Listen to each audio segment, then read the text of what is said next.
SC వర్గీకరణకు మద్దతుగా ఈరోజు ప్రెస్ క్లబ్లో రెడ్డి జాగృతి ఆధ్వర్యంలో ఈరోజు రెడ్డిల సదస్సు అనేది ఏర్పాటు చేశారు. ముఖ్యంగా ఎస్సీ వర్గీకరణకు మద్దతు తెలిపారు. ప్రస్తుతం అంతా పాటు మందకృష్ణ మాదిగ గారు ఉన్నారు, వారితో మాట్లాడదాం. సార్, ఒకవైపు రాజకీయాలకు అతీతంగా అన్ని పార్టీ నాయకులు కూడా అందరూ మద్దతు తెలుపుతున్నారు, ఇంకోవైపు కులాల వారు కూడా తెలుపుతున్నారు. కానీ ఎక్కడ డిలే అవుతుంది దీనికి? ముఖ్యమంత్రి ఎస్సీ వర్గీకరణకు అనుకూలం. ఆయన ముఖ్యమంత్రి అయినప్పటి నుంచే కాదు, అంతకుముందు కూడా వర్గీకరణ సపోర్ట్ చేస్తూ కార్యక్రమాల్లో, ఉద్యమాల్లో, సంఘ మీటింగ్లో పాల్గొన్న వ్యక్తే. సుప్రీంకోర్టు తీర్పు అనుకూలంగా వచ్చిన రోజు కూడా నిర్దిష్టంగా ప్రకటన చేశాడు.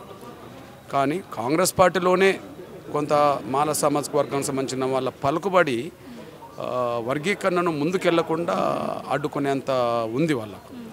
కాబట్టి మేము ముఖ్యమంత్రి చెప్తున్నాం, న్యాయం ఉన్నదని మీరు అంగీకరించినప్పుడు, సుప్రీంకోర్టు తీర్పు కూడా వర్గీకరణకు అనుకూలంగా వచ్చినప్పుడు మీరు ఇచ్చిన మాట నిలబెట్టుకోండి, వర్గీకరణ వ్యతిరేక శక్తులకు తలొగ్గి జాప్యం చేయొద్దు అనేది మరొకసారి విజ్ఞప్తి చేయడం కోసం రేపు ఫిబ్రవరి 7న 1,00,000 డప్పుల గుండె చప్పులు అనే పేరుతో, అంటే ఉద్యమం 30 ఏళ్ళుగా ఎన్నో రూపాలుగా చేశాము. కానీ ఇప్పుడు మా ఆవేదన, మా ఆకాంక్షని 1,00,000 డప్పుల శబ్దం రూపంగా ఈ ప్రభుత్వం దృష్టికి, ప్రపంచం దృష్టికి తీసుకురావాలనే లక్ష్యంలో అది జరుగుతుంది. ఈలోపు మీరే చెప్పారు, అన్ని రాజకీయ పార్టీలు వర్గీకరణ కోరుకుంటున్నాయి.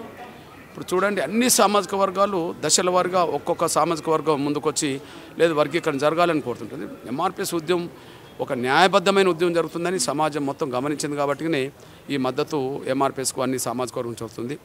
ఇప్పుడే తమ్ముడు శ్రీనివాస్ రెడ్డి గారి నాయకత్వంలో రెడ్డి జాగృతి వర్గీకరణకు అనుకూలంగా భవిష్యత్తు కార్యాచరణలో భాగస్వాములు కావడానికి ఒక గొప్ప నిర్ణయం తీసుకున్నది. మనస్ఫూర్తిగా తమ్ముడు రెడ్డి జాగృతిని నిర్వహిస్తున్న తమ్ముడు శ్రీనివాస్ రెడ్డికి, అందులో సభ్యులందరికీ నేను ధన్యవాదాలు చెప్తున్నాను. నేను కృతజ్ఞత కలిగి ఉండే మనిషిని. ఖచ్చితంగా ఎవరి నుండి ఎంఆర్పిఎస్ ఉద్యమానికి కొంత చేయూత అందుతుందో ఖచ్చితంగా వాళ్ళ పట్ల ఎప్పుడు ఎంఆర్పిఎస్ నేను కృతజ్ఞతగా ఉంటామనే విషయం కూడా స్పష్టం చేస్తున్నాను. ఇప్పుడు హైదరాబాద్ ఫిబ్రవరి 7న నిర్వహించే డప్పుల చప్పుడు అనేది ప్రభుత్వం వరకు వినిపిస్తుంది అంటారా? ఈ డప్పుల చప్పుడు అనేది ఒక ఊరిలో 10 డప్పులు కొడితేనే ఊరంతా వినబడుతుంది.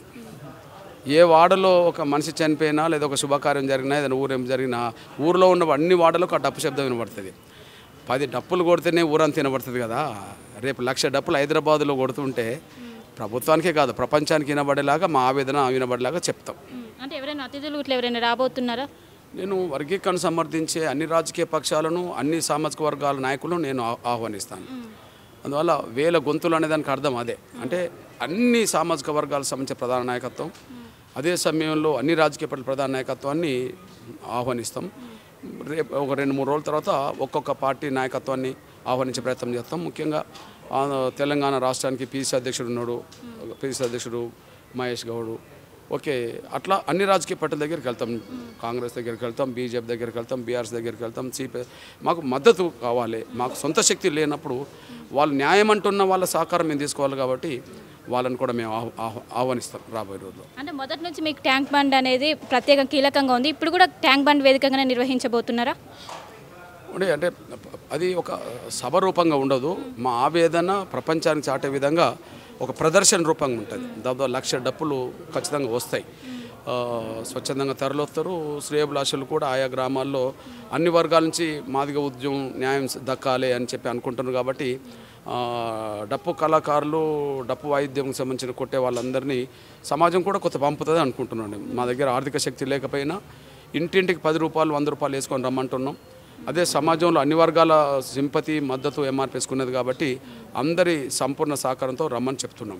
కానీ ప్రదర్శన ఎక్కడ జరగాలనే విషయంలో రేపెళ్ళి నిర్ణయం తీసుకుంటాం. ఎందుకంటే 1,00,000 డప్పులు వస్తుంది. ఆ 1,00,000 డప్పుల ప్రదర్శన ఎక్కడ మొదలు కావాలి, ఎక్కడ ఎండ్ కావాలనే విషయంలో 2-3 రోజుల్లో కీలకమైన నిర్ణయం తీసుకుంటాం. నిన్న నిర్వహించినటువంటి హన్మకొండలో ఏ విధంగా స్పందన వచ్చింది? అక్కడ మీరు అనుకున్న దానికన్నా ఎక్కువ మంది వచ్చినట్లు కూడా కనిపిస్తుంది. అవునవును, ఇప్పుడు మాదిగల్లో ఆవేదన పెరిగింది కదా. ఇప్పుడు సుప్రీంకోర్టు జడ్జిమెంట్ వచ్చిన తర్వాత కూడా ఇంకా అమలు జరగకుండా అడ్డంకులు కల్పించడం ఒకవైపు ఉంటే, వాళ్ళ ఒత్తిడి తలకి కొంత జాప్యం జరుగుతున్న పరిస్థితి కనిపిస్తున్నది.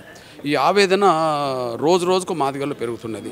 వర్గీకరణ లేకుండా ఉద్యోగాలు భర్తీ అయ్యేటప్పటికీ మాదిగ నిరుద్యోగ పిల్లలు చాలా నష్టపోతున్నారు. ఇవన్నీ ఈ ఆవేదన పెరుగుతున్నది. కాబట్టినే నేను మీరు చూశారు, వరంగల్లో 1000 స్తంభాల గుడి కాడ నుంచి అంబేద్కర్ సెంటర్ వరకు వేలాది మంది డప్పు కళాకారులు వాళ్ళ ఆవేదన వాళ్ళ ఆకాంక్షను డప్పు కొట్టడం రూపంగా వాళ్ళు చాటారు. బహుశా ఈ ఆవేదన వరంగల్ ఒక్కటిదే కాదు కదా, అన్ని జిల్లాలో ఈ ఆవేదన మాదిగల్లో ఉన్నది. ఖచ్చితంగా లక్షల సంఖ్యలో 1,00,000 మంది 1,00,000 డప్పులతో వస్తారని అయితే అనుకుంటున్నాం. అది పెరుగుతుంది కానీ తరగదు. ఇప్పుడు లోకల్ బాడీ ఎలక్షన్ వరకు ఇది పూర్తయ్యే అవకాశం అయితే ఉన్నదా సార్? ఓకే, ఇప్పుడు ముందు మేము పెట్టింది ఫిబ్రవరి 7. ఫిబ్రవరి 7 లోపు అయితే లోకల్ బాడీ ఎన్నికలు అయితే లేవు కదా, ఆ తర్వాత ఉండవచ్చు. కానీ ఫిబ్రవరి 7 లోపు ప్రభుత్వం ఒక పాజిటివ్ నిర్ణయం తీసుకుంటే మాదిగల సమస్యలకు రేవంత్ రెడ్డి గారు ఒక న్యాయబద్ధమైన పరిష్కారం చూపెట్టినాడు అవుతాడు. ఒకవేళ ఇంకా జాప్యం జరిగిందనుకో ఈ ఆవేదన ఖచ్చితంగా మరింత మాదిగల్లో పెరుగుతుంది. పెరిగితే నష్టం ఎవరికి? వర్గీకరణ జరిగితే నష్టం మాకు, వర్గీకరణ చేయకపోతే నష్టం ఎవరికి? ఖచ్చితంగా ప్రభుత్వానికి నష్టం అవుతుంది. ఆ పరిస్థితి రావద్దని కోరుకోవాలి. కానీ ప్రభుత్వం బీసీలకు సంబంధించిన కులగణలో చూపెట్టిన చొరవ ఎస్సీ కుల వర్గీకరణపై చూపెట్టడం లేదా? ఇప్పుడు సరే బీసీ కులగణన అంటావా, దాన్ని వ్యతిరేకిస్తూ జరగద్దని ఎవరు రోడ్డు మీదకి రావట్లేదు. కాబట్టి బీసీల కులగణన సాఫీగా జరుగుతుంది. కానీ ఎస్సీ వర్గీకరణ వద్దనే ఒక దళితుల్లోనే ఒక స్వార్థపరమైన బలమైన వర్గం నిత్యం అడ్డంకులు కల్పిస్తున్న విషయం చూస్తున్నాం. కాబట్టి అది సాఫీగా జరగడానికి ఉన్నది కులగణన. ఇక్కడ అడ్డంకులు ఉన్నాయి. ఈ అడ్డంకులకు తలగాల్సిన అవసరం ప్రభుత్వానికి లేదు. ఎందుకంటే ఇది ముఖ్యమంత్రి నిర్ణయమే కాకుండా శాసనసభలో మాట్లాడిన నిర్ణయం, కాంగ్రెస్ పార్టీ మేనిఫెస్టో, అంతకుముందు కాంగ్రెస్ ప్రభుత్వాలు తీర్మానాలు చేసి పంపినాయి. గౌరవ మల్లికార్జున ఖర్గే గారు ఎస్సీ వర్గీకరణ చేతమని డిక్లరేషన్ చేశాడు చేవేళ్లలో. అంతకుముందు రాహుల్ గాంధీ గారు సానుకూలంగా మాట్లాడిండు. అంతకుముందు కమిషన్ వేసింది కేంద్ర యూపీఏ గవర్నమెంట్. ఇవన్నీ సానుకూల అంశమే. కాబట్టి ఇంకా వాళ్ళ ఒత్తిడికి తలొగ్గకుండా త్వరగా వర్గీకరణ చేస్తే మాదిగల అభిమానాన్ని రేవంత్ రెడ్డి గారు చూరగొన్నాడు అవుతాడు. వర్గీకరణ చేయకపోతే ఈ ఆవేదన మాత్రం ఖచ్చితంగా పెరుగుతుందని గుర్తు. షెడ్యూల్ కులాలు ఉన్న 59లో మాదిగలు కాకుండా 57 కులాలు మాకు నష్టం జరుగుతుందని వాళ్ళు చెప్తున్నారు. వాళ్ళకి మీరు ఎలాంటి భరోసా కావచ్చు, హామీ ఇస్తారు మీరు? ఖచ్చితంగా ఇప్పుడు మొత్తం 59 కులాల్లో సింగిల్ క్యాస్ట్గా అతిపెద్ద జనాభా కులం మాదిగలు. ఇప్పుడు మాదిగల జనాభా ఒక 10% ఉన్నదనుకోండి, నేను 11 కోరితే ఇంకొకరికి నష్టం. 10 ఉన్న కాడ 9 వస్తే 1% మాదిగలకు నష్టం. నేను మాదిగలకు వచ్చేదానికాడ నేను తగ్గాలని కోరుకోను, మాదిగలకు వచ్చేదానికంటే ఎక్కువ నేను కోరుకోను. వాళ్ళకి ఎంత జనాభా ఉన్నదో గంతే రావాలి. ఇప్పుడు మాలల జనాభా కంటే మించి పొందడం వల్ల మాదిగల అవకాశాలు వాళ్ళే తీసుకున్నారు, మాదిగేతర దళిత కులాల అవకాశాలు కూడా వాళ్ళే తీసుకున్నారు. ఇప్పుడు ఉదాహరణకు ఇప్పుడు మాదిగేతర దళిత కులాలు కొన్ని ఉన్నాయనుకోండి, వాళ్ళ అవకాశాలు ఎవరు తీసుకున్నట్టు? మేమే నష్టపోయినప్పుడు మేము తీసుకున్నట్టు కాదు కదా. మా జనాభా 10% ఉందనుకోండి, మాకు వచ్చింది 5%, మేము 5% కోల్పోయినాం.